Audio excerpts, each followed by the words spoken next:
आज हम बात करेंगे हम डिसीजंस कैसे लेते हैं।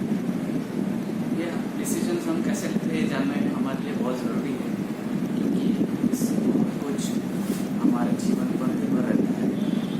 डिसीजंस चाहे लाइफ में हो, चाहे इन्वेस्टमेंट में हो, फाइनेंस में हो, कौन सा एजुकेशन लाइन में हो, बहुत इम्पोर्टेंट मायने रखते हैं।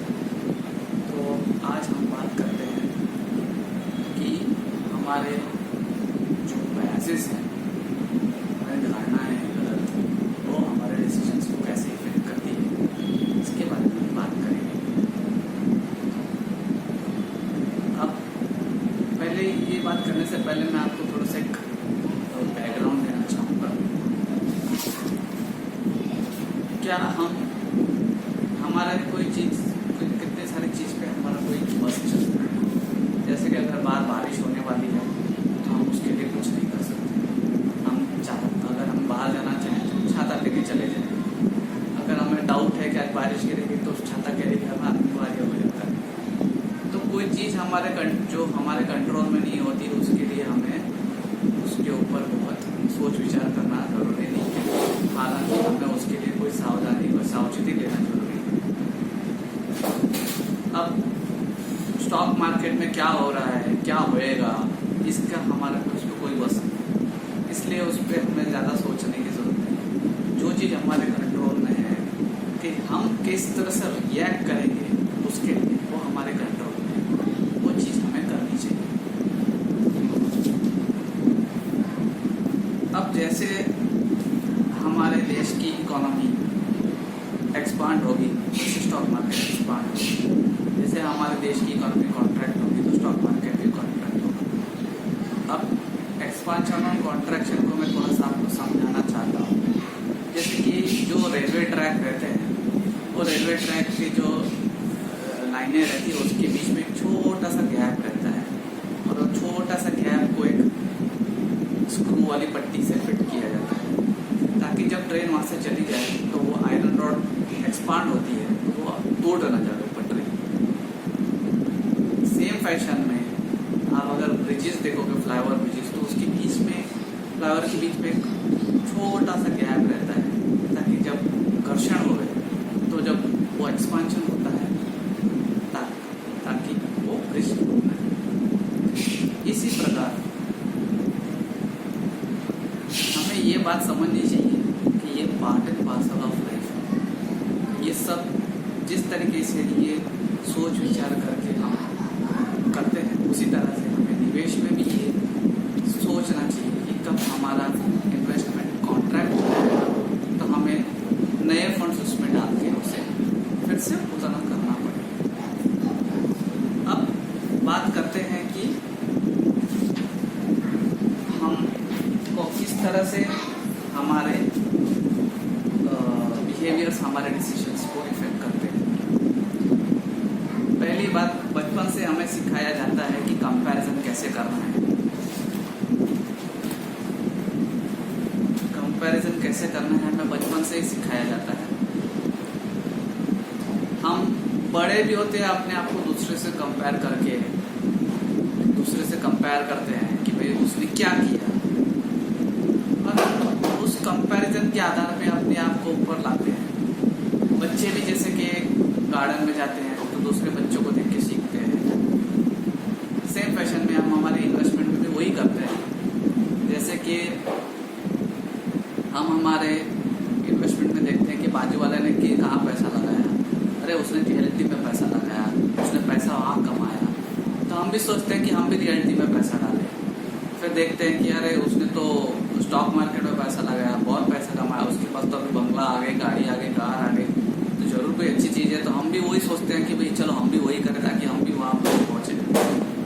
लेकिन एक चीज़ हमको इस चीज़ में समझना चाहिए कि भाई उसने स्टॉक मार्केट में पैसा कमाया तो उसके पास रिस्क एपेटाइट है, आपके पास क्या रिस्क एपेटाइट है, आपके पास क्या उतनी पूंजी है, क्या आप उतना लॉस अफोर्ड कर सकते हैं कि नहीं कर सकते।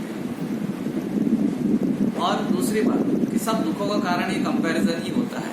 जैसे कि हम जब देखते हैं कि भाई स्टॉक मार्केट में हमने पैसा लगाया तो हमने 20% जब पता चलता है कि बाजू वाले ने 40% कमाया तब नाखुश हो जाते हैं उस चीज़ से। तो ये कंपैरिजन हमारे डेली लाइफ में किस तरह से फंक्शन करता है। समझो हम जैसे किसी फॉर एग्जांपल हम एक ऑफिस में काम करते हैं तो हमें प्रमोशन की आशा होती है। जब वो प्रमोशन हमारे दूसरे किसी एम्प्लॉय को मिलता है हमारे जगह पे तो हम निराश होते हैं। हम सोचते हैं हमने इतना अच्छा काम किया लेकिन हमें नहीं मिला, क्यों? क्योंकि कुछ फेवरेटिज्म होगा हर जगह पे। हम कुछ न कुछ और उस सोच की वजह से शायद हमारे काम में फर्क आ सकता है, शायद हमारे काम में कम आ सकता है, या हम जानबूझ के कम काम करना स्टार्ट कर सकते हैं, या हम दूसरा कुछ मेथड यूज़ कर सकते हैं। तो ये हमारे लिए जानना बहुत ज़रूरी है कि कंपैरिजन हमारे डिसीजन मेकिंग को कैसे इफेक्ट करता है, ताकि हमारे इन्वेस्टमेंट में ये कंपैरिजन ब्याज आ ना सके, या हम उसके लिए कुछ कर सके या उसे रोक सके, ताकि हमारा निवेश, हमारे गोल, हमारे ध्येय सब मीट हो सके। अब बढ़ते हैं दूसरे बिहेवियरल बेसिस पे, जिसे कहते हैं फैमिलियरिटी बेस। हम वो चीज़ ज़्यादा करना पसंद करते हैं जिसे हम समझते हैं और जिससे हम बहुत फैमिलियर हैं। से फॉर एग्जांपल अगर आपको कोई पर्टिकुलर चीज़ का नॉलेज है, लाइक से फॉर एग्जांपल मैं एक छोटा सा एग्जांपल दूं कि डॉक्टर है, डॉक्टर को मेडिसिन का बहुत नॉलेज रहता है क्योंकि वो हर दिन पेशेंट्स को ट्रीट करता है। उसे पता रहता है कौन सी दवाई किस चीज़ के लिए आती है, उसे ये भी पता रहता है कौन सी दवाई कौन सी कंपनी मैन्युफैक्चर करता है। तो जनरली एक डॉक्टर क्या सोचेगा, मुझे तो सब चीज़ पता है, चलो मैं फार्मा कंपनी के शेयर्स में पैसा लगा देता हूँ, ये फार्मा कंपनी अच्छा करेगी क्योंकि ये बीमारी तो इस देश में कभी जाने वाली नहीं है। फॉर एग्जाम्पल डायबिटीज़, ये बीमारी तो कभी इस देश से जाने वाली नहीं है, तो ये कंपनी बनाती है, तो ये मुझे पता है। इसे कहते हैं फैमिलियरिटी बेस। एक आदमी जो चीज़ को समझता है, उस चीज़ को अच्छी तरह से समझता है, उससे फैमिलियर है, उसमें कंफर्टेबल है। अब से फॉर एग्जाम्पल किसी ने बाप पहले के ज़माने में अगर आपने देखा रहेगा तो बोलते होंगे कि भाई शेयर मार्केट में पैसा मत लगाओ, ये सट्टेबाजी है, ऐसा है वैसा है, गोल्ड में पैसा लगाओ, गोल्ड बढ़ेगा। क्यों? क्योंकि पहले वाले लोग को गोल्ड और ये थोड़ी सी चीज़ों से ही फैमिलियर थे। उन्हें ऐसे उन्होंने या तो आज वजह से देखा होगा कि किसी ने शेयर मार्केट में लॉस किया तो और या उनके दोस्त ने या उनके कोई रिलेटिव ने बहुत बड़ा लॉस किया होगा, तो उनके मन में भावना आ गई। तो ये चीज़ हमें फैमिलियरिटी जो रहता है बेस, वो जो हम चीज़ से कंफर्टेबल है। अब इसको थोड़ा सा और अगर डिटेल में देखने जाएं तो जो चीज़ हम फिजिकल पोजीशन में होती है उसको भी हम बहुत टाइम हमारे जो होती है हमारे हाथों में होती है, कंट्रोल में होती है, उसको हम बहुत ज़्यादा महत्व देते हैं। से फॉर एग्जांपल अगर आप के पोजीशन में है, एक फ्लैट है, एक रियलिटी प्रॉपर्टी है, तो आप बहुत ज़्यादा कंफर्टेबल होगे क्योंकि वो आपके पोजीशन में है। जबकि लोग एक शेयर मार्केट में डालने से डरते हैं क्योंकि उनके पास से वो कंट्रोल चले जाते हैं, वो पैसा वो कोई कंपनी में निवेश करते हैं और वो कंपनी डिसाइड करेगी वो पैसे को कहाँ लगाना है, किस तरह से लगाना है। तो एक तरीके से फाइनेंशियल डिसीजन के अंदर आपका कंट्रोल वो पर्टिकुलर एसेट से हट जाता है। इसलिए लोग रियलिटी या सपोज कैश होल्ड करने में ज़्यादा इम्पोर्टेंस करते हैं, या गोल्ड जो फिजिकल पोजीशन में रहता है उसके ज़्यादा फेवर में रहते हैं। अब चलते हैं एक एंकरिंग बेस पे। एंकरिंग बेस क्या है? अब एंकरिंग बेस को एक सबसे बेस्ट एक्सप्लेन करने के लिए मैं आपको एक एग्जांपल दूंगा, कौन बनेगा करोड़पति का, जहाँ पे ऑडियंस जो पोल करती है वो हमेशा 90% ऑफ द टाइम सच होती है और कॉन्टेस्टेंट जनरली वो जो ऑडियंस राय देती है उसके वही वो क्वेश्चन को लॉक करता है।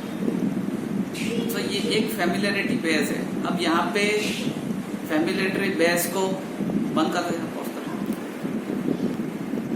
तो जैसे कि एक व्हील ऑफ फॉर्चून होता है, उसको अगर हम घुमाएंगे और से फॉर एग्जांपल उसमें एक पर्टिकुलर रेंज आ जाता है कि भाई इस रेंज में आपको आंसर देना है कि भाई इंडिया का पॉपुलेशन 1,30,000 1,20,000 करोड़ से लेके 1,30,000 करोड़ तक का है। तो जनरली ऐसा हो जाता है कि जो भी पार्टिसिपेंट्स हैं वो आंसर उसी रेंज के अंदर नहीं है।